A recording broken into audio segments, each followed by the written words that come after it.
মই প্ৰত্যক্ষ বা পৰোক্ষভাৱে আছোঁ। আজি সকলো মুছলমান সম্প্ৰদায়ৰ ইছলাম ধৰ্মৰ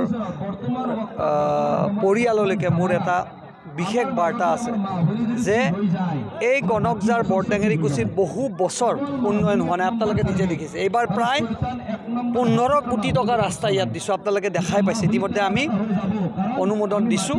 অতি সোনকালে ৰাস্তাৰ কাম আৰম্ভ হ'ব। বহু দিনৰ দীৰ্ঘদিনীয়া সমস্যা এটা আছিল, ৰাস্তাটো লাগে বুলি কৈছোঁ। মই কৈছোঁ যে নিৰ্বাচনৰ পিছত এই ৰাস্তাটো মই কৰি দিম। এতিয়া সাময়িকভাৱে চলিবৰ কাৰণে যিখিনি ব্যৱস্থা লাগে কৰি দিম।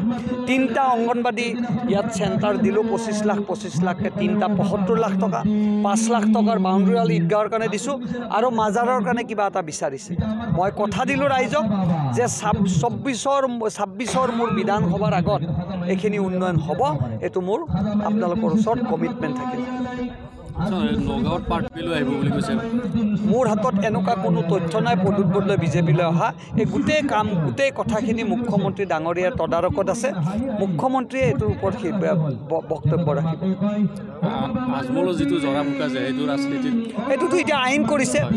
এই জৰা ফুকা অকল মুছলমানৰ নহয়, হিন্দুৰো জৰা ফুকা বন্ধ হৈছে। ইয়াত ডিফাৰেঞ্চিয়েট আপোনালোকে নকয়, অকল আজমল বুলি নহয়, ইয়াত যদি আমাৰো কোনোবা তন্ত্ৰ মন্ত্ৰ কৰে সেই আইনখন সকলোৰে কাৰণে ব্যৱস্থা কৰা হৈছে। মই ভাবোঁ যে আজি আধুনিক যুগত জৰা ফুকাৰ দিন গ'ল।